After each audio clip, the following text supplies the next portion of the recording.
Hello students, now we will start lesson number 2, plants structure and function. Structure means parts of the plants and function means what work they do. Now see here you can see the picture of brinjal. So this is the brinjal part. Now we will label this brinjal part. That is, you can see here root, stem, fruit, flowers, leaves. All these are the different parts of the plant. So of the each part of the plant performs the specific function.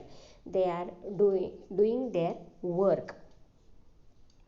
Then where does the plant come from? So the plant is born out of seed. So birds comes out of the legs, like that plants comes out of the seeds.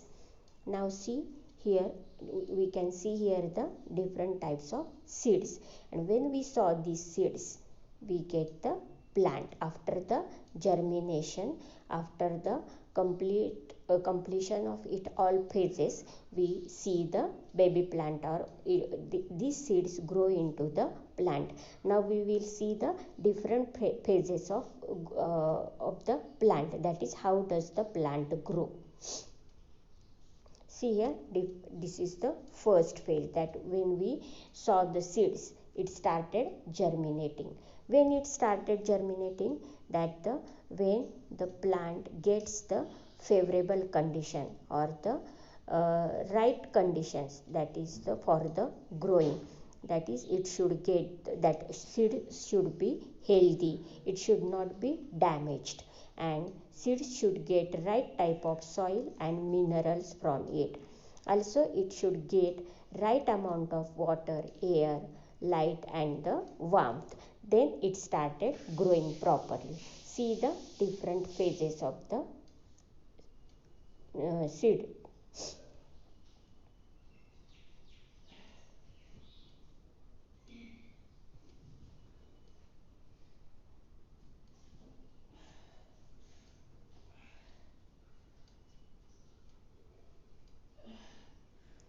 It takes time to grow properly.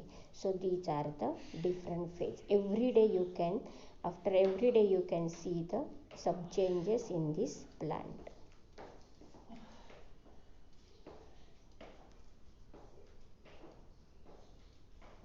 And at last it grows properly. Means when the seed gets all the favorable conditions, it grows into the baby plant, and which is called seedling. And this process of seed turning into the seedling is called as a germination.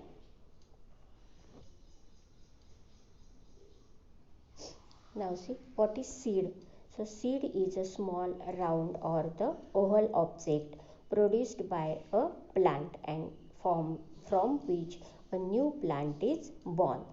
Now a seed has the two main parts, which are that is the plumule and the radicle.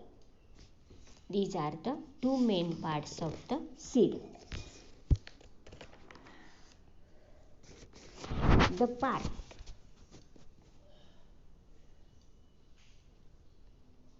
Now plumule is the part of the seed that grows above ground and forms stem and the leaves, and radicle is the part of the seed that grows below the ground and forms the roots. Now see this plumule, it is the capable of photosynthesis. Then the radicle that is the capable of absorbing water from the soil. Then this plumule is less wide than the radicle, and radicle is more wide than the plumule. These are the small differences between the radicle and plumule and the radicle. Now next part is the root. So roots is the part of the plant which is below the ground, and the part of the plant which is below the ground, that is in the soil, it is called as a root. So root that forms from the radicle grows into the ground. and the root is thick near the ground and gradually tapers to a pointed end. Now, what are roots? That is, the roots are the parts of the plant which usually remains underground, and they collect the water and minerals from the soil. Now, see here, there are the two types of the roots. That is, the roots are of mainly two types, taproot and the fibrous roots. You can see in this picture, that is the taproot and the fibrous root.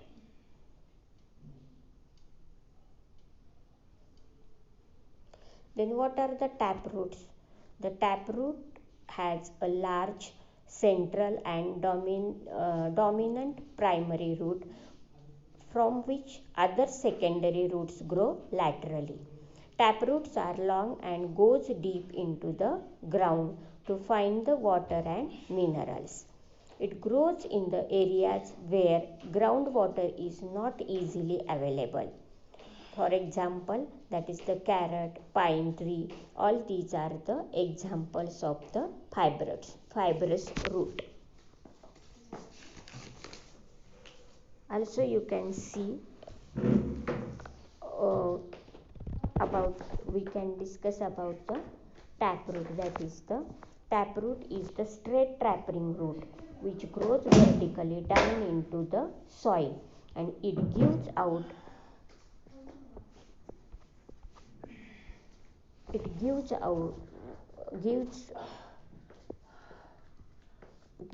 branches. Taproot is the main root and the smaller side roots are called the lateral roots. Taproot itself is quite thick, but its branches are much thinner. Roots support the plants. Roots of some plants produce the secondary roots. Other examples are the pea plant, neem, mango, marigold, tulsi, gram, radish, beet, turnip. All these are the examples of the taproot. So, roots bear the hair-like processes near the root tips, and these are the root hair, and the root tip is the delicate part. This is the region of the growth of the root.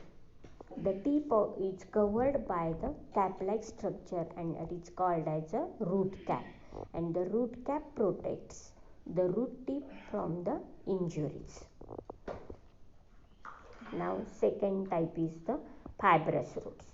So, fibrous roots consist of the several thin thread-like roots. Fibrous roots are short and do not go deep into the soil. It grows in the region where water is available near the ground surface.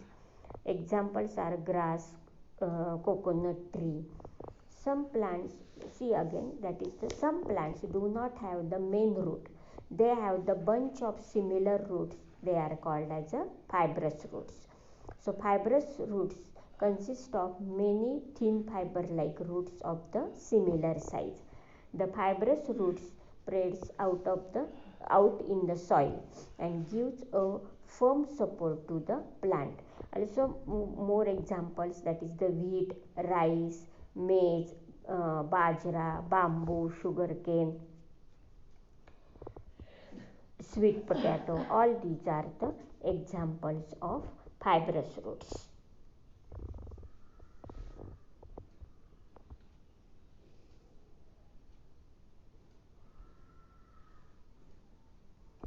Now, one more is the adventitious roots.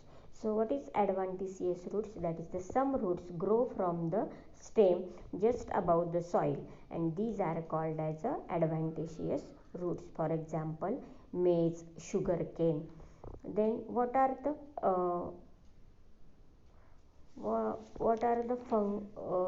functions of root? That is, the roots of the plant perform the number of functions.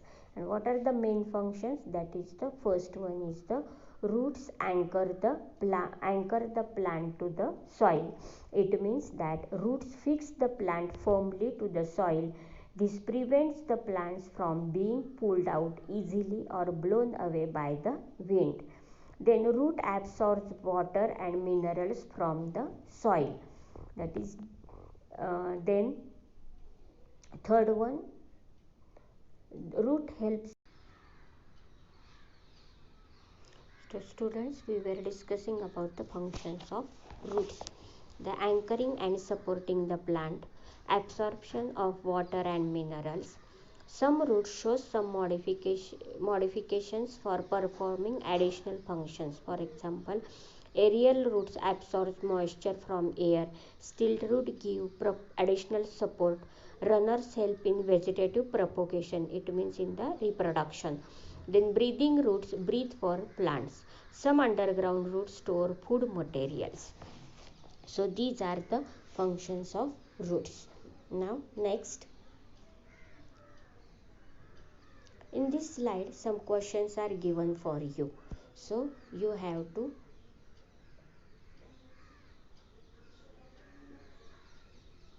solve these questions. So three types of questions are given, that is the level 1, level 2, level 3. Fill in the blanks. Then true or false and short answers are there. So you have to write down these questions and answers in your notebook as a homework. Now we will move to the next part, that is the stem. So what is stem? The stem is the part of the plant which is found above the ground. It grows from the plumule of a seed. It bears leaves, fruits and flowers. See, what are the functions of stem? It gives support to the plant. Then it transports the food and water to the different parts of the plant. Means leaves prepare the food by the process of photosynthesis, and that food is transported by the stem to the different parts of the plant. It is also known as the storehouse of food in the plant. Then the structure of a stem. Stem consists of nodes and internodes. The region where the leaves arises is known as the node, and the region between the nodes is known as the internode.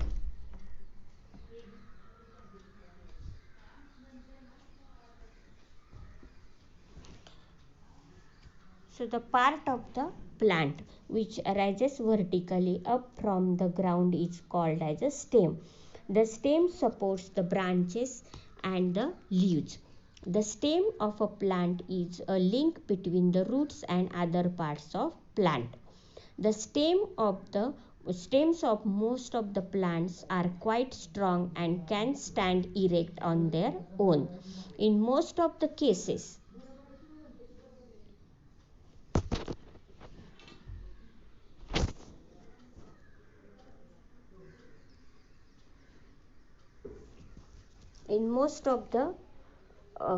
the stem holds the plant upright.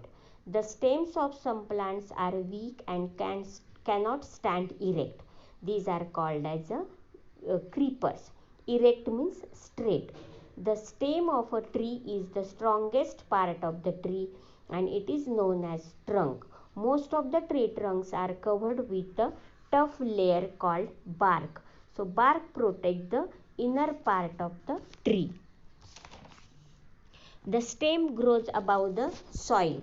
The sprouting seed produces plumule, and from the plumule the stem grows. Length of the stem gradually increases as the sprout grows.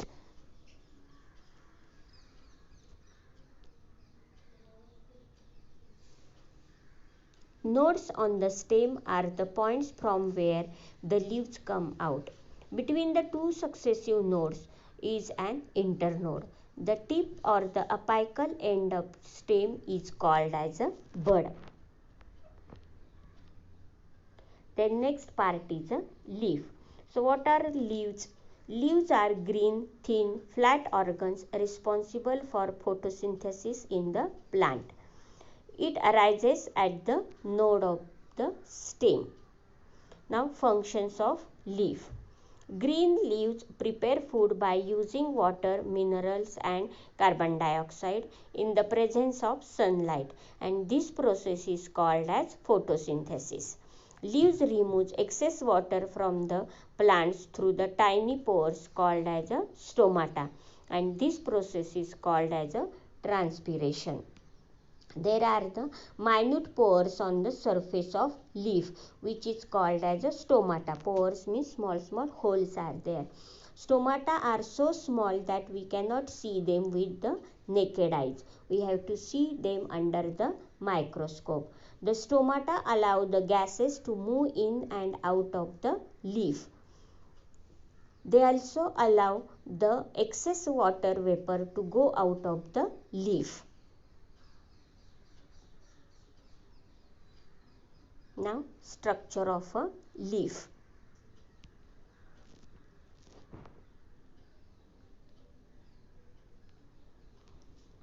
Part of a leaf and the venation in a leaf. These two points we will discuss now.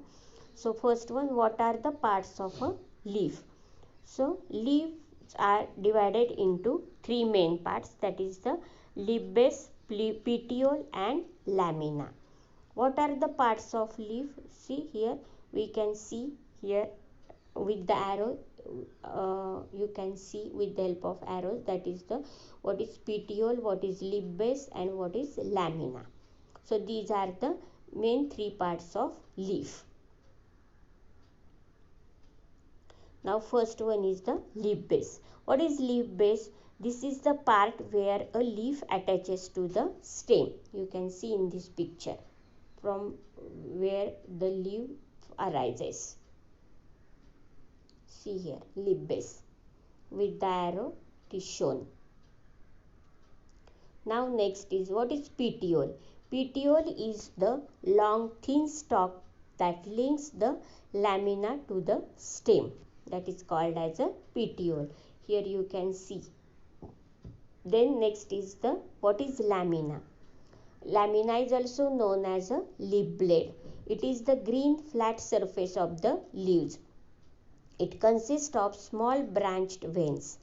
The vein that runs along the middle of the lamina, it is called as a midrib or the midvein.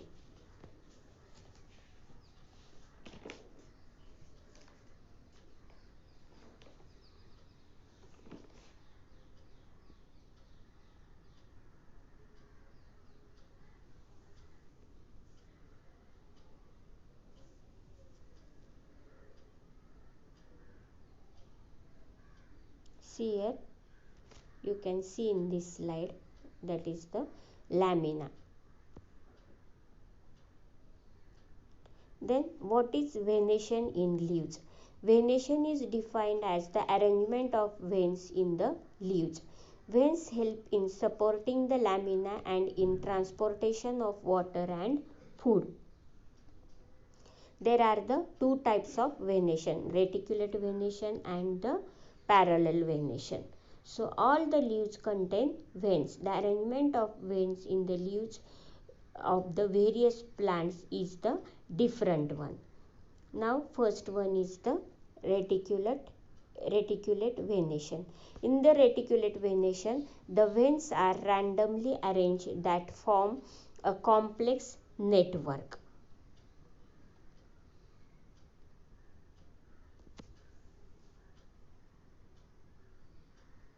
Means in this type, veins are spread out from the midrib to the all parts of leaf, giving the net-like structure. And so the means in the reticulate venation, the veins in a leaf occur in an irregular way, forming a net-like structure or the net-like design.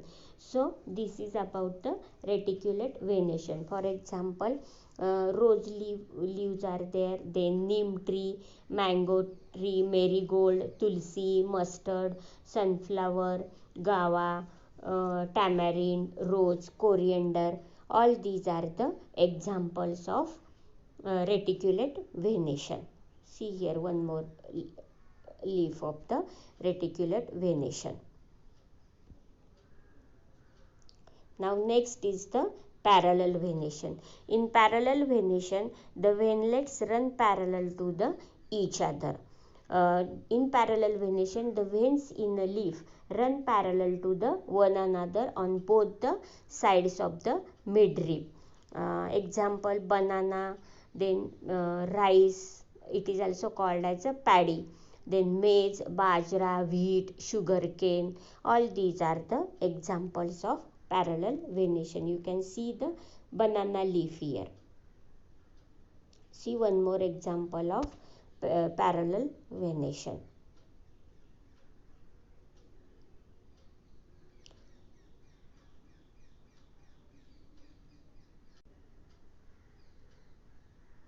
Now what are the different types of leaves? There are the leaves are basically of two types, that is the simple leaves and the compound leaves. What is simple leaf? That is when the single lamina is connected to the main stem by a petiole, then it is said to be simple leaf. Means it in the simple leaf, single undivided leaf blade with the single midrib. It is called as a simple leaf. Then what is compound leaf?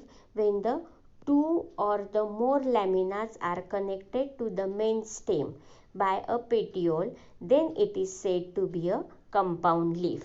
Means in this leaf blade divided into many small leaflets, and these are called as a compound. That leaf is called as a compound leaf.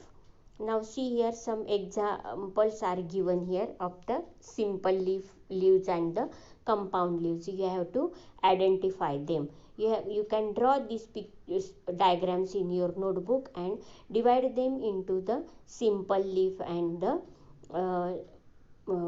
compound leaf. Now the one more point is that the arrangement of leaves. So the arrangement of leaves on the stem is different in the different plants. So there are the different types of arrangement, that is the whorled, apposite, alternate and decussate. So what is alternate arrangement of the leaves? That is the plants that have only one leaf per node have leaves are called as a alternate or the spiral arrangement. Means in this alternate arrangement, plants have only one leaf per node, and this is also called as a spiral arrangement. Then second one is the apposite.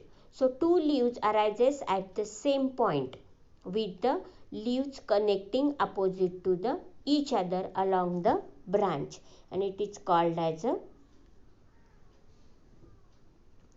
opposite arrangement. Then what is whorled?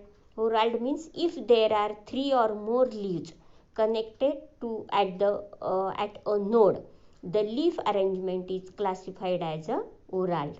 Then decussate, it means in this arrangement intersected or crossed in the forms of X arranged on the stem in the opposite pairs.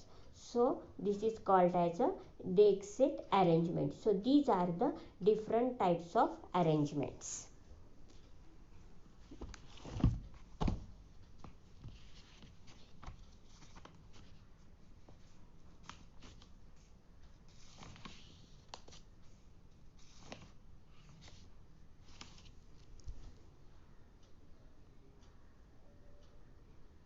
Now see here, some questions are given again. So you have to solve these questions in your notebook as a homework. And whatever queries are there, you can ask me whatever you don't understand. Some points are there or some questions arises in your mind. Write down that questions and ask me. Thank you, students.